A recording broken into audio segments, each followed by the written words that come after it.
이번 시간에는 그 수사의 개념에 대해서 그리고 형법 총칙의 그 개요에 대해서 간략하게 살펴보도록 하겠습니다. 제목은 우리 특별사법경찰 그 수사관님들이 어떤 역할을 하는 건지 이렇게 정해봤습니다. 첫 제목,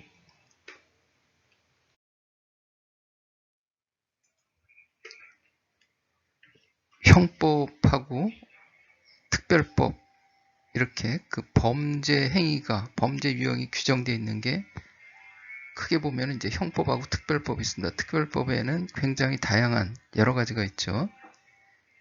식품위생법, 폐기물관리법, 그 다음에 산지관리법, 소방기본법, 이렇게 형법이 아닌 건 다 특별법이라고. 거기 벌칙조항, 형법에는 어떤 유형의 범죄를 저지르며 행위를 하면은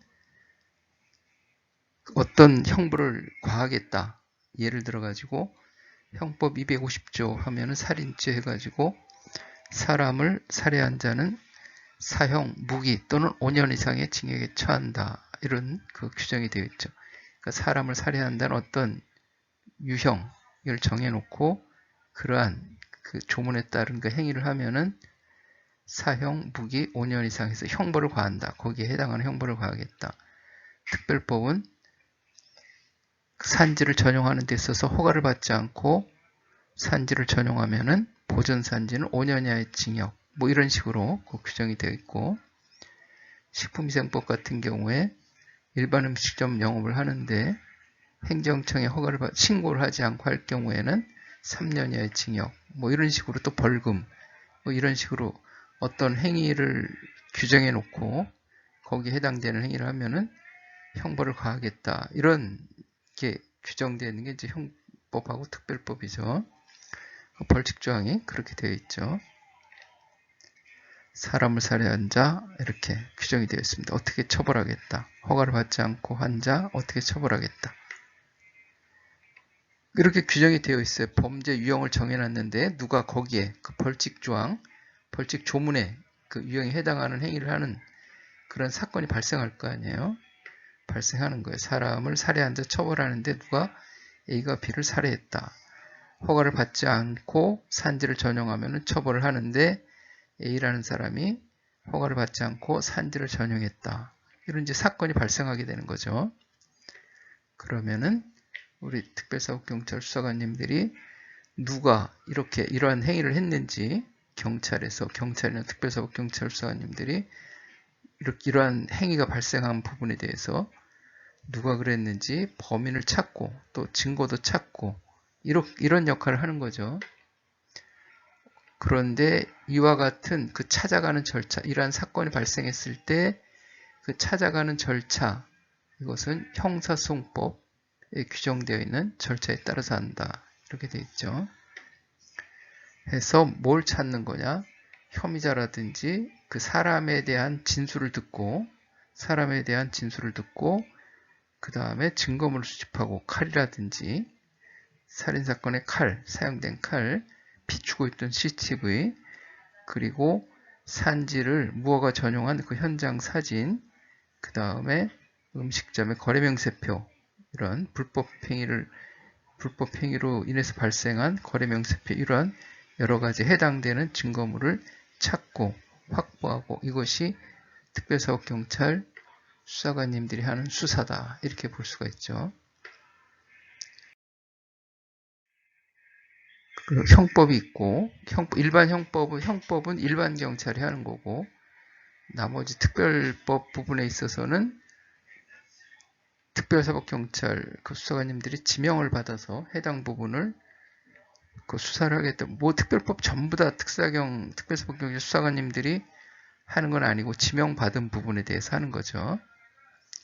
이렇게 사법경찰 관리의 직무를 수행할 자와 그 직무 범위를 정해놓은 법률이 있는데 그에 따라서 한다. 이렇게. 그렇게 어떤 형법이라든지 특별법에는 어떤 행위를 하면 어떻게 벌을 가하겠다 이렇게 돼 있는데 그것을 여기에서는 이제 그런 실체적인 관계를 규정해 놨고 여기에서는 그 그 범죄 유형을 확인해 나가는 절차를 규정해 놓은 것이 형사소송법, 특별사법경찰 수사관님들이 참고하는 특별사법경찰관, 주로 참고하는 특별사법경찰 관리에 대한 검사의 수사지휘 및 특별사법경찰 관리의 수사준칙에 관한 규칙이라는 것, 그것을 이제 그런 부분 규칙, 일반 경찰이 참고하는 경찰청 범죄수사규칙, 경찰수사규칙, 검찰에서 참고하는 검찰사건사무규칙, 여러 가지 그 법령들이 있죠. 여기에는 절차를 규정해 놓은 거다.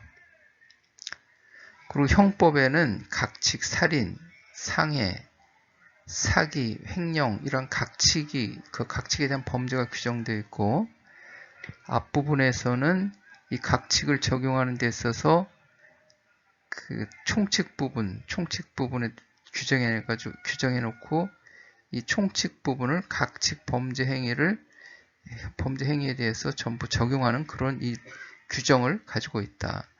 어떤 내용이냐면은 여기 보면은 고의라든지 고의가 뭔지 과실이 뭔지 위법성 책임 조각사유 책임 조각사유 기수범 미수범에 관한 규정 공범에 관한 규정 상상적 실질적 경합범 상상적 경합범에 관한 규정 그리고 그 즉시범이라든지 계속범 이런 식으로 뭐 즉시범이라는 용어 계속범이라는 용어는 형법 총칙에 규정은 되어 있지 않지만 우리가 수사하는 데서 필요한 부분이죠. 구분해낼 줄 아는 게 그러한 부분들이 다 총칙하고 관련이 되어 있는 부분이다.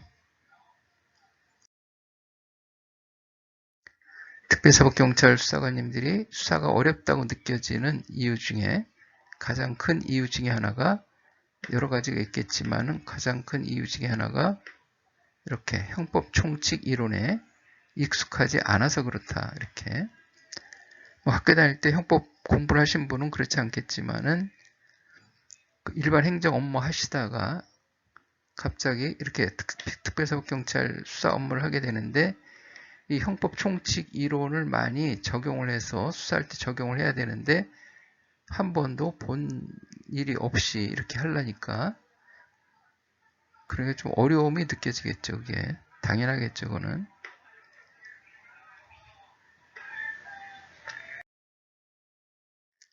그럼 형법 총칙 어떤 내용이 있는지 개요를 좀 보도록 하겠습니다. 범죄는 한 사람이 범죄를 주로 한 번만 저지르면 다 그대로 끝나는 경우가 많겠죠. 그런데 한 사람이 범죄를 한 번만 저지르는 게 아니라 여러 번, 2번 이상이면 여러 번이죠. 얼마 전에는 물건을 훔치고 그 전에는 또 누구를 때리기도 하고 그러는 경우가 또 사기를 치기도 하고 이렇게 식품위생법에 관한 범죄를 저질렀고 이번에는 지난해에는 보니까는 청소년 보호법에 관한 범죄를 저지르기도 하고 한 사람이 여러 번 범죄를 저지르는 경우가 있을 수도 있고 그 다음에 범죄 행위는 한 번 했는데 그것이 2개 이상의 범죄에 해당될 때도 있고 좀 이따 자세하게 설명드릴 텐데 한 사람이 여기에서는 범죄를 각각 여러 번 저지르는 거고 여기에서는 행위는 한 번 했는데 범죄 행위는 한 번 했는데 죄명이 2개 이상에 해당될 때가 2개 이상의 범죄에 해당될 때가 있다. 이렇게 말씀을 드리고요. 그런 경우가 있다. 일단 여기까지는 말씀드리고 그 다음에 여기서는 혼자 범죄를 저지르는 경우를 말씀드렸는데 2명 이상이 범죄를 저지르는 경우가 있어요. 한 번 저지르는 경우, 2번 이상 여러 번 저지르는 경우 이렇게 될 수가 있겠죠.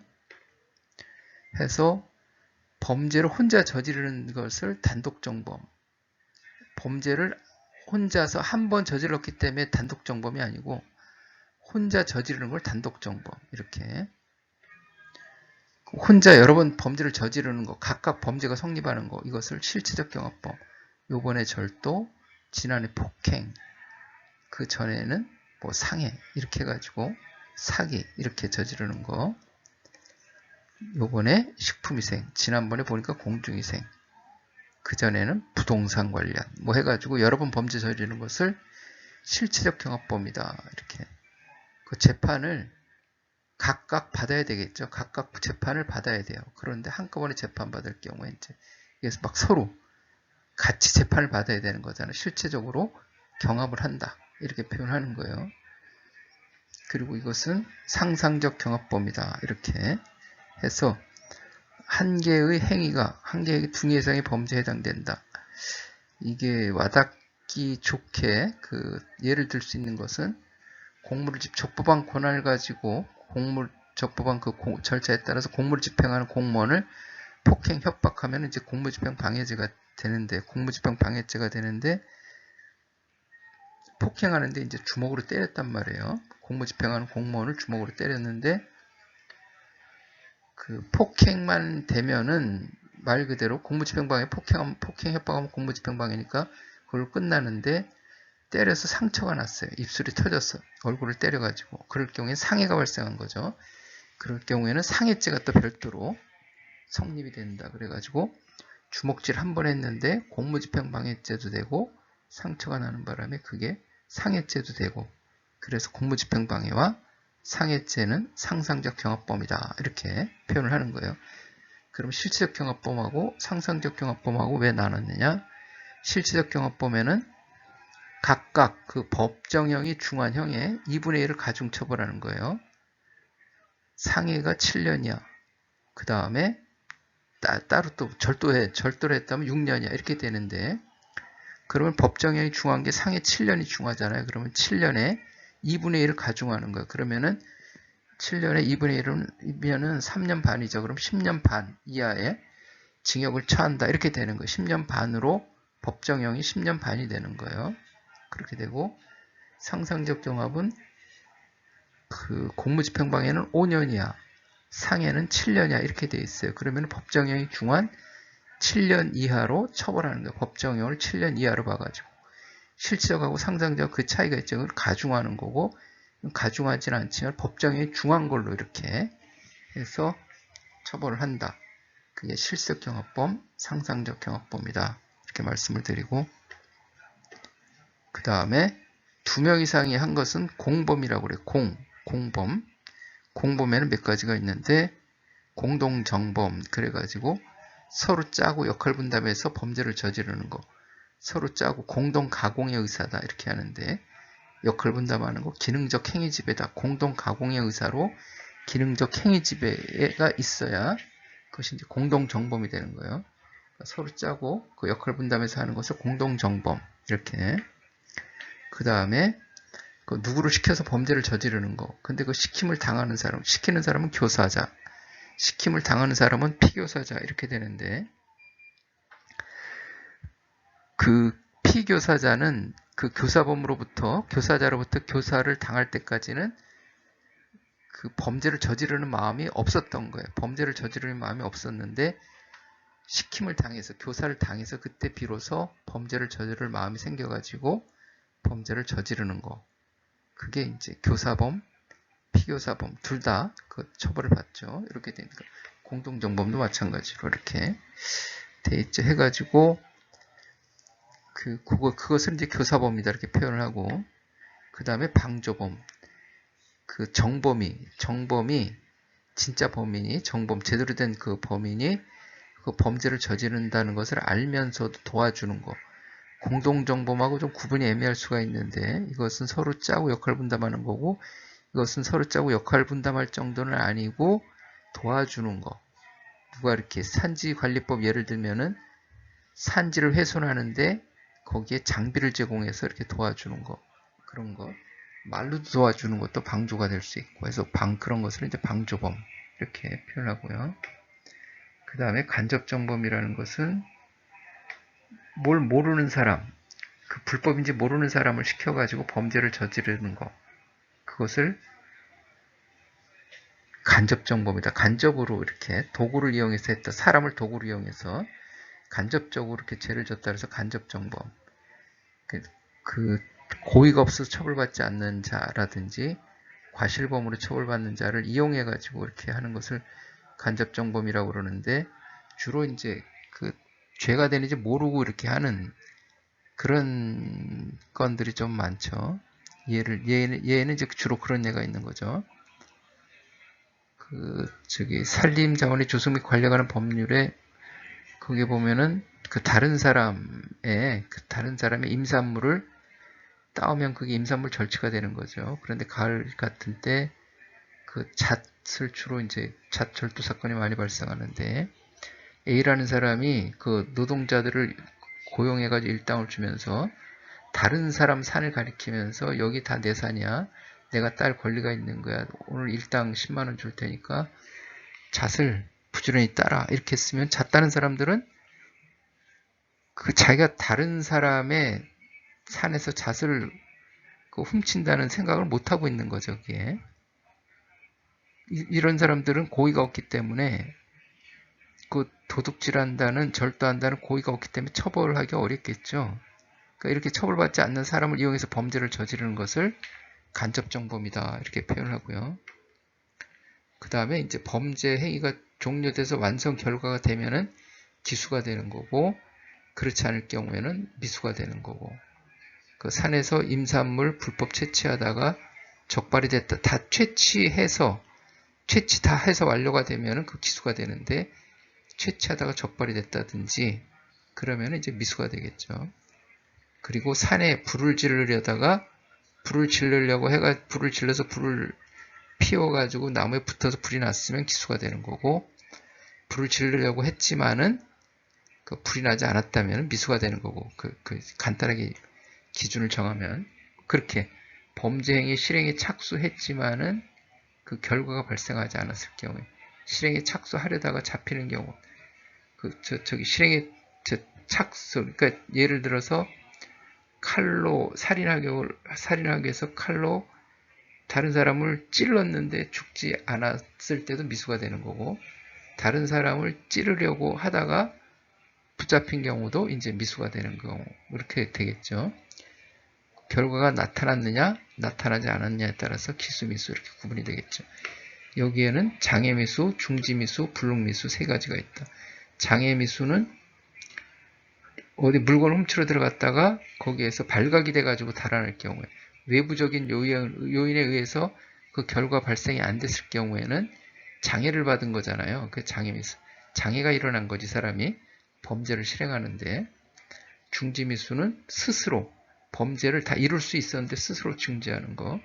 남의 물건 훔치러 갔다가 내가 이렇게 살아서야 되겠나 해가지고 스스로 뉘우치고 개가천선하는 거. 그래서 그만두는 거 중지미수. 불능미수는 범죄 자체가 이루어질 수 없는데 시도하다가 이제 안 된 거. 예를 들면은 산에 불을 지르려고 기름통을 가져갔는데 기름통이라 생각하고 갖고 가서 기름을 막 뿌렸는데 보니까는 기름통을 가져간 게 아니라 물통을 가져간 거예요. 그러면은 거기다가 대고 성냥개비 이렇게 해도 라이터로 해도 불이 붙지 않겠죠. 물을 뿌려놓고 거기다 하니까 그럴 경우 이제 불능미수 이렇게 이루어질 범죄 결과가 이루어지기 어려운 그런 상태에서 시도했던 거는 이제 불능미수 해가지고 미수는 이 세 가지가 있다. 이렇게 행정사범은 미수범 처벌 규정이 없습니다. 그런데 미수범 처벌 규정이 있는 데가 산림특별사법경찰 수사관님들이 산에서 물건 훔칠 때 그때 산림 임산물 절취 미수, 그 다음에 산에 불 지를 때 방화 미수 그러한 부분들에 대해서 산림특사경 수사관님들한테 이제 특별사법경찰 수사관님들한테 해당되는 내용이죠 이게. 아니면 철도 수사관님들, 그 다음에 교정수사관님들, 수사관님들은 모든 사건을 다 다루니까 제명불문하고 자기 관할 구역에서 벌어진 사건들을 다루다 보니까 당연히 절도 미수도 있을 거고 살인 미수도 있을 거고 그렇게 미수 사건들이 있죠. 그렇습니다. 그리고 범죄 행위가 종료했을 때 즉시 성립하는 게 이제 즉시범이고 범죄 행위가 종료하는 게 아니라 범죄가 사람을 칼로 찔러서 살해했으면 그게 즉시범이에요. 살인죄 즉시범이 되는데 사람을 가둬놓으면은 가둬놓은 게 해제될 때까지는 감금죄가 계속 지속되는 거겠죠. 이게 감금한 상태가 지속되니까 범죄가 바로 종료되는 게 아니라 감금했을 때 범죄가 바로 종료되는 게 아니라 말 그대로 감금 상태가 계속돼 있는 거니까는 감금이 해제될 때 이제 그 범죄가 끝나는 거죠. 그런 것을 계속범이라고 그런다. 이렇게 그 일반 음식점을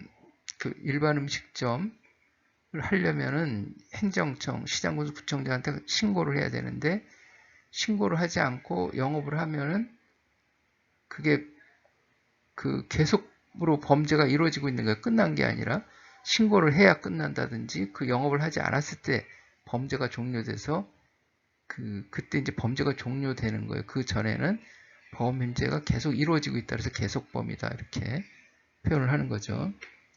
그 계속범에는 이제 포괄일죄라는 게, 포괄이라는 것은 그 계속한 범죄 행위, 여러 날 계속한 범죄 행위, 한 달, 두 달, 1년 계속한 범죄 행위, 아니면은 여러 번에 걸쳐서 연속적으로 이루어진 범죄 행위, 그런 것들을 봤을 때 그것을 전체적으로 한 개의 범죄로 치겠다. 이것이 포괄, 통틀어서 범죄 한 개로 치겠다. 이것이 이제 포괄일죄입니다. 즉시범, 포괄일죄, 계속범 이 부분에 대해서는 나중에 별도로 또 자세하게 말씀드릴 테니까 이번 시간에는 그냥 이 정도로 해서 용어를 좀 알아놓으시라는 거예요. 제가 여기에서 단독정범, 그리고 뭐 실체적 경합범, 상상적 경합범, 공범에서 공동정범, 교사범, 방조범, 간접정범, 기수, 미수, 즉시범, 계속범, 포괄일죄 이런 말씀드리는 거는 앞으로 그 말씀드릴 부분들의 용어들을 미리 이렇게 개략적으로 알아놓으셔야 되겠다. 그래서 말씀드리는 겁니다. 이것은 즉시범하고 계속범을 왜 구분을 하냐면은 공소시효 계산하는 데 있어가지고 범죄가 종료한 날로부터 공소시효가 진행이 되는데 계속범은 아직 범죄가 종료된 게 아니니까 그 공소시효 계산하기가 좀 어려운 부분이 있겠죠. 즉시범인지 계속범인지 구분하기 제일 어려운 게 산지관리법 같아요. 이렇게 무허가 산지 전용하려면 허가를 받아야 되는데 허가받지 않고 했을 경우에 이것이 즉시범의 상태인지 즉시범으로 끝난 건지 아니면 계속된 상태인지 굉장히 좀 까다롭더라고요. 그런 부분들 공소시효 기산하는 데 있어서 즉시범, 계속범 그 구분의 의미가 있다 이렇게 말씀을 드리고,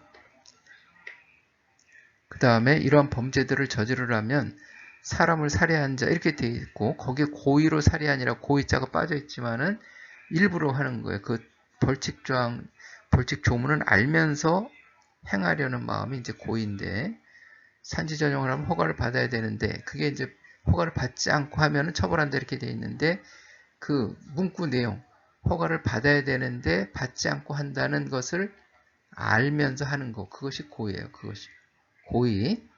그 벌칙조항이 있는 내용을 알면서 하는 게 알면서도 하는 거 위반하면 안 되는지 이제 벌칙조항이 있는 내용을 허가받아야 되는데 허가받지 않고 한다는 것을 알면서 하는 거, 내가 사람을 죽인다는 것을 알면서 하는 거, 내가 다른 사람의 물건을 훔친다는 것을 알면서 하는 거, 그게 고의다.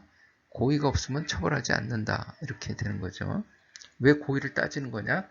고의가 없으면 처벌할 수가 없으니까 그렇게 허가를 받아야 된다. 허가를 받아야 된다. 근데 고의로 허가를 받지 않고 고의자가 빠져 있지만 다 그 포함되어 있는 거예요.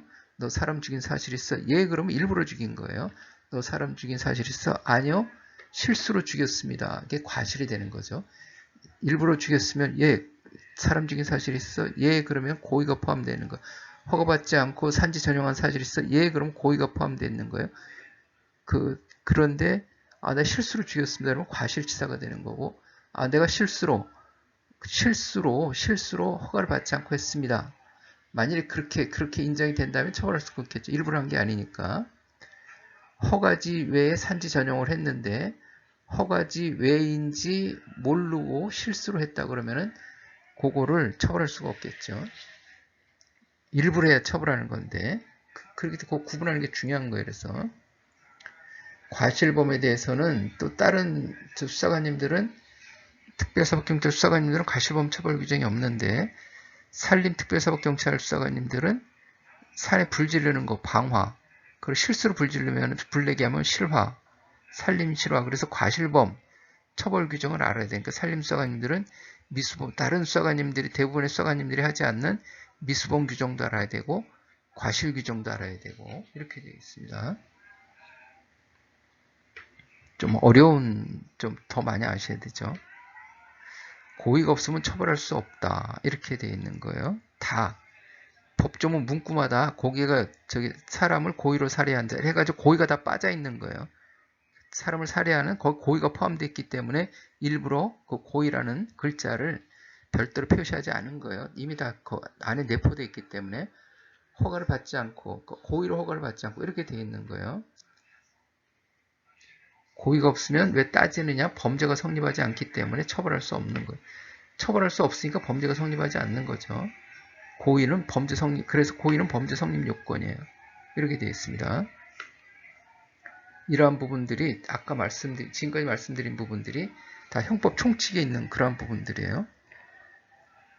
그래서 형법 총칙, 이런 것들이 형법 각칙에만 적용되는 게 아니라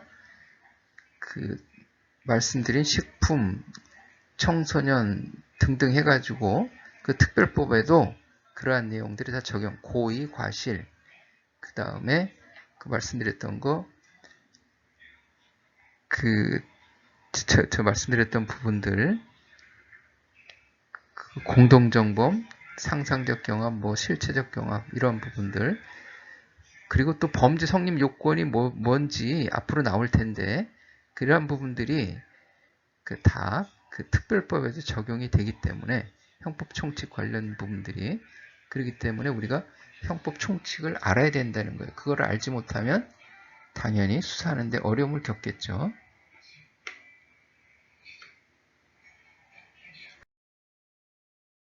그래서 이번 시간에는 특별사법경찰 수사관님들이 뭘 하려고 하는 건지, 그리고 그 중에서 형법 총칙이 중요한데 개요가 어떻게 되어 있는지 그러한 부분에 대해서 살펴봤습니다. 자, 그러면은 이만 마치도록 하겠습니다. 수고하셨습니다.